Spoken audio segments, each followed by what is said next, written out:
They call me a detective, but in Bastion, that title is mostly ceremonial.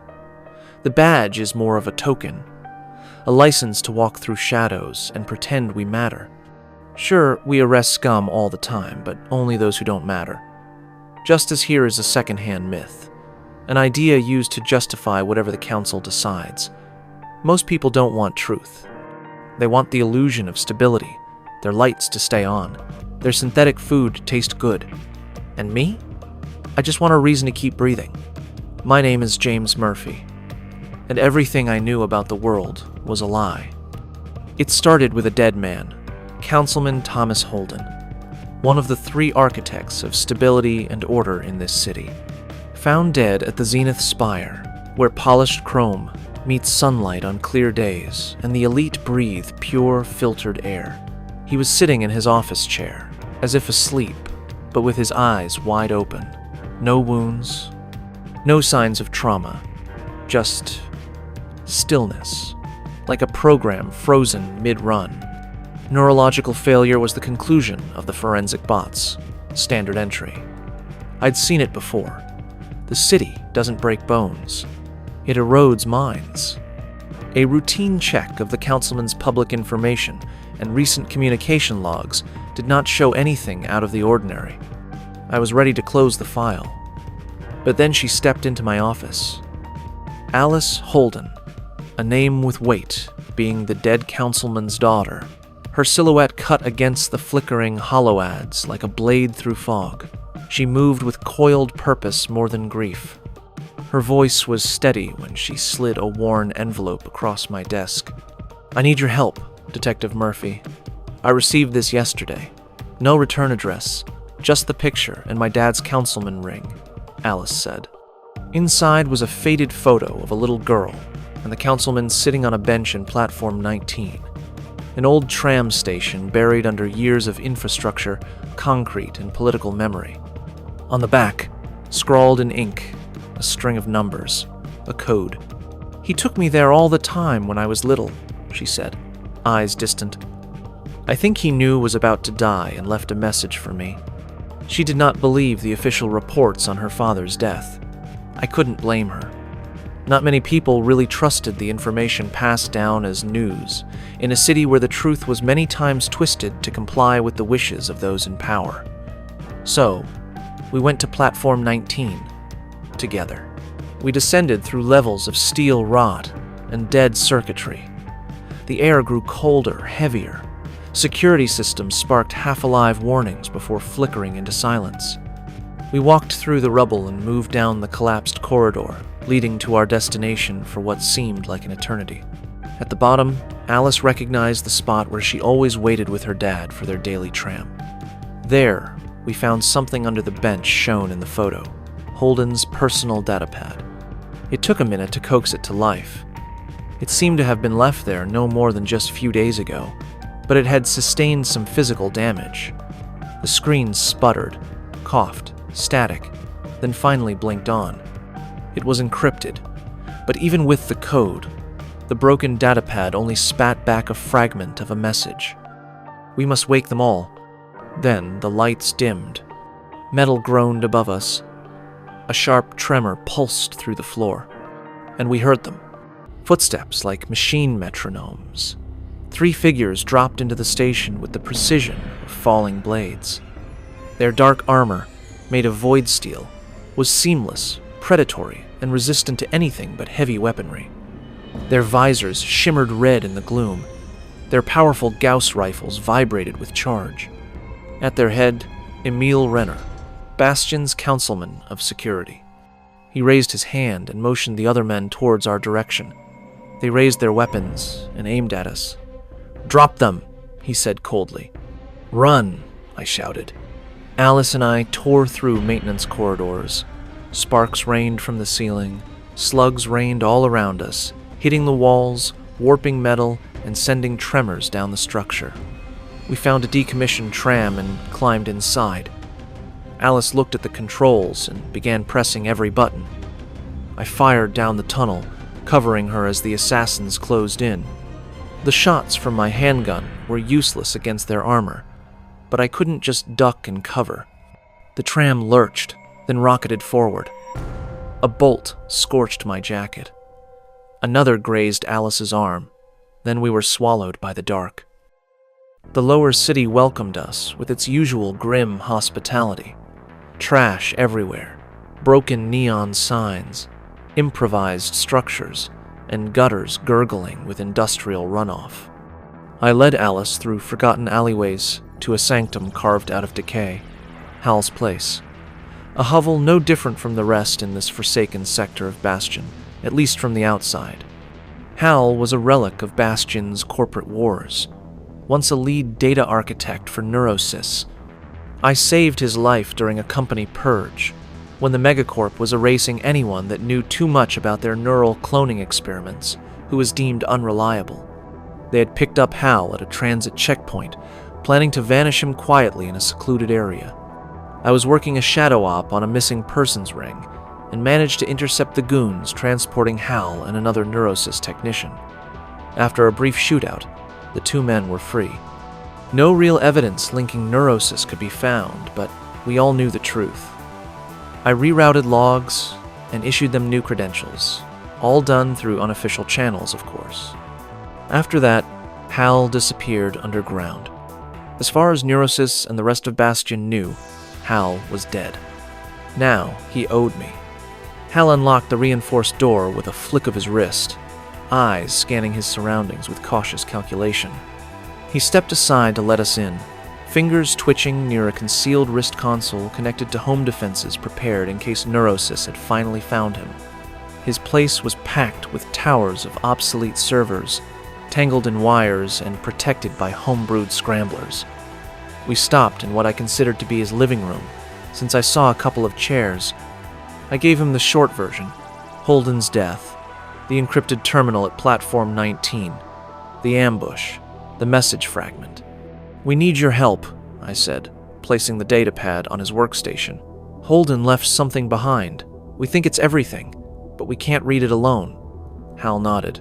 "Of course. Let's get to work," he said. Alice connected the datapad to his mainframe. Hal did his work in silence, eyes flicking through lines of broken code, reassembling corrupted data like rebuilding a shattered mirror. A couple of hours passed. Then, the screen flared to life. We watched. Endless halls of glass and light, cryo-pods, rows upon rows. Inside them, people, still, preserved, sleeping. Then came a woman's voice, crackling through the log. 2/3 of the population are at risk. Power instability increasing. Wake protocols remain restricted. A dimly lit control room appeared, grainy and flickering. 3 figures stood before a central monitor. Councilman Holden, Renner, and a third man we recognized as Councilman Jacobs. They were speaking with a young woman, mid-30s by the look of her, wearing a gray uniform that said, Haven Zero. Her badge read Lara. Behind her, dozens of surveillance screens showed cryo-pods from multiple angles. Monitors flashed diagnostics, red bars climbing like silent warnings. "What's the likelihood of survival for the ones at risk?" Jacobs asked, his voice steady but tight. The woman glanced at a data tablet. 22% at present, she said. But that number is dropping steadily. Power cells are degrading faster than projected. Holden turned toward the others. "Then we can't wait. We need to override the system and trigger full wake protocols now." Renner bristled. "That's not a decision we make lightly. You know that." The woman cut in, her expression controlled but grave. "Sir, external conditions remain highly dangerous. Radiation levels are off the charts. Air toxicity is critical, and supply caches aren't stable. If you force the pods to open, chances of survival for Haven Zero still exist, but they drop to less than 5%. The room fell into tense silence. "And what happens if we do nothing?" Holden asked. "Then 2/3 of them will be dead within 3 weeks, she said without blinking. "However, the reactor output will then be sufficient to sustain the rest of the population, even after the damages it sustained during the earthquake." The councilman began to argue, Holden insisting action was necessary to save everyone, Renner pushing for a quick purge, Jacobs remaining silent but ultimately siding with Renner. The footage stuttered, garbled. Then it stopped altogether. Alice turned pale. Who could those people in the pods be? Then, the lights went out. Slugs shattered the walls. One hit Hal, dead center in the chest. He was gone before he hit the floor. Alice and I sprinted through the home, heading towards the basement where Hal mentioned there was another exit. She clutched the jamming device he had given us. Just before the attack, Hal had explained how it worked. It wasn't brute force, it was subtle disruption. The device generated a fluctuating quantum field that mimicked background environmental noise, effectively cloaking any neural or biometric signature from detection algorithms. Instead of hiding us outright, it tricked the council's scanners into thinking we were part of the city itself, discarded tech, maintenance, drones, or structural static. It wasn't perfect, but it was the closest thing to invisible Bastion could offer. If only we've had it before Renner tracked us as we made it to the lower city. Then Hal would still be alive. Hal's home defense turrets activated automatically, and that gave us enough time to escape. We couldn't retrieve Holden's datapad, but we had one last lead we could follow, coordinates hidden in the terminal metadata which Hal had been able to unlock along with a password. Alice. A place deep beneath Bastion's original foundation. If we could get there and show everyone concrete proof of these pods and the lives at risk, maybe we could still save ourselves. But first, we needed firepower. The black market was a breathing thing, alive in Bastion's bones. Shadows bartered in whispers. All sorts of sordid items could be found there for the right number of credits. But all we needed were weapons strong enough to face Renner and his men next time we ran into them. We used all the credits we had and traded them for a scatterflash grenade and 2 old Gauss rifles. Heavy, illegal, and powerful enough to pierce void steel. I taught Alice how to adjust the rifle's grip and sight down the barrel. I showed her how to breathe, how to shoot. She had shown great bravery throughout the night. That mattered more than several hours on a simulator or at a range. But I still told her to use the rifle only as a last resort. Then we descended into the dark.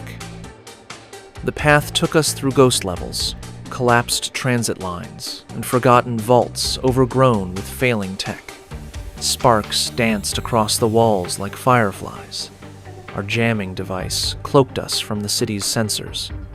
The deeper we went, the less Bastion felt like home. Finally, we found it. A vault beneath fractured pylons and hydrostatic bulkheads. Alice entered the password, using a small console by the gate. Inside, we saw a big circular room.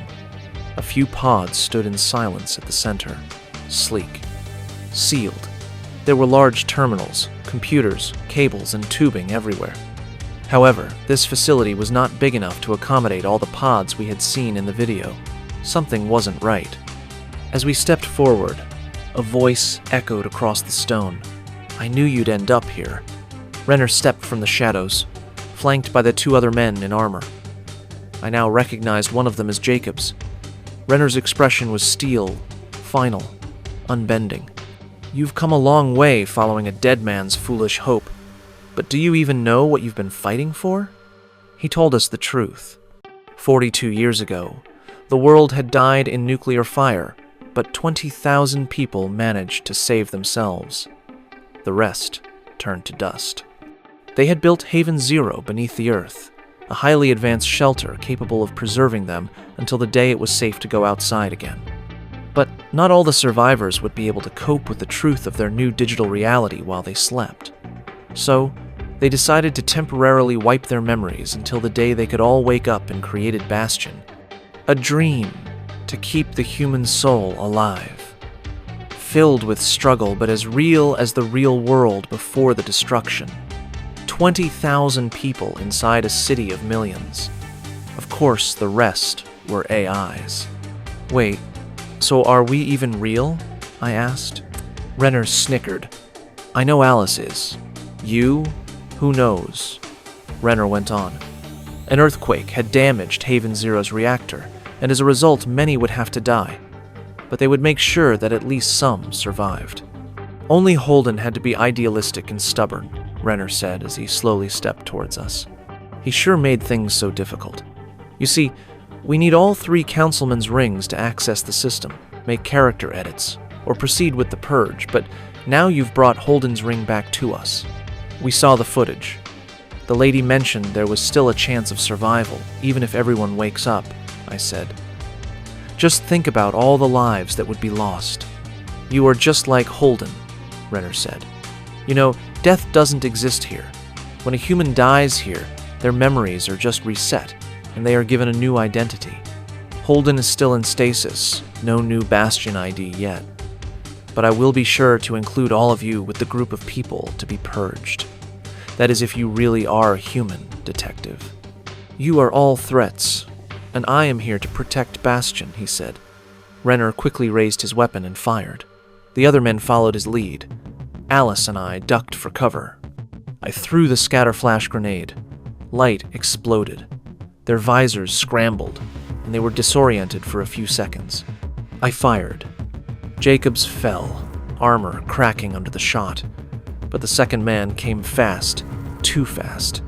Blade raised, he slammed into me before I could react. We crashed to the floor, my rifle skidding out of reach. He pinned me, servo-enhanced limbs locking down my arms. His blade came down in brutal arcs, slicing sparks off the deck as I twisted to avoid being gutted. My breath choked in my throat. I was losing. Slower, older, weaker. Then a shot rang out, sharp, close. The man jerked back. Another shot, straight through the visor. He collapsed on top of me in a heap of armor and circuitry. I pushed him off, gasping, and looked toward the pods. Alice stood there, rifle still raised, hands trembling slightly, her eyes locked on the body she'd just saved me from. Nice shot, I managed, breath ragged. She smiled back, then a slug flew right through her stomach. She gasped, looked at me in disbelief, and collapsed to the floor. Renner then came at me, calm, focused. He moved like a machine, calculating, his rifle raised. I ducked behind a control console as his shots ripped through the metal, sparks flaring with each impact. I was low on charge and cornered. I reached for a maintenance conduit nearby. I knew powerful computer equipment like the one in this vault would usually run on independent coolant loops. I yanked the panel loose, found the valve. With a grunt, I twisted it hard.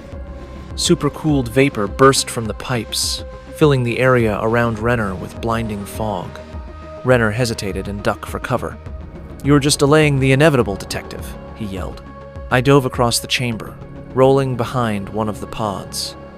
As Renner peeked out from behind cover and tried to use his thermal visor to look for targets, I fired several rounds until one hit a panel next to him. It triggered a chain reaction. A surge from the damaged coolant line that shorted the vault lights and caused one of the dormant power cores to rupture. The explosion threw us both back. I slammed into a support beam, ears ringing. Renner stumbled, smoke rising from one side of his armor.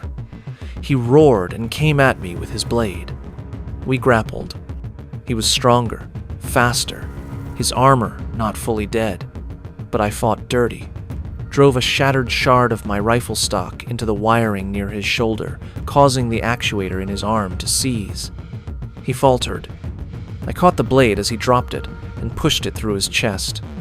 Renner looked at me in shock. "Maybe I'll see you on the other side. Tech," he muttered, then fell. I dropped my knees beside Alice. She was alive, barely, pale and trembling. Then I saw it, a label on the pod right next to her. Awakening Pod. We looked at each other. Alice's lips pressed tight against the pane, but her eyes held steady on mine. "What do you think, Murph?" she asked, her voice a fragile thread. I stared at the pod's exterior control panel, its soft light glowing and waiting for a command. "I think we don't have any other choice," I said. "But you might not be. It could kill you," she said. "You'll need all the help you can get on the other side." Besides, I was always sick and tired of Bastion, so Either way, it's a win for me, I said as I smiled at her. She gave a weak smile, the corner of her mouth twitching as she winced. I moved to the nearest pod, disengaged the hatch, and helped her climb in. She leaned into me, her strength nearly gone. I guided her gently, strapping her in with care, brushing away a streak of blood from her cheek. "We'll finish what your father started," I whispered. She nodded faintly, eyes never leaving mine. I closed the pod's door for her, and I turned to the pod beside hers, lowered myself in, and closed the door. The chill of the interior sank into my skin. The interface above flickered on. Manual awakening protocol. Ready. The hum of the system rose around me. I hit the start button. "Let's hope we can save them all," I said to myself. The darkness of the sequence took me, and then... If you enjoyed this video, please like it and subscribe to this channel. We post weekly videos on original stories, as well as lore from established sci-fi and fantasy franchises. Thank you.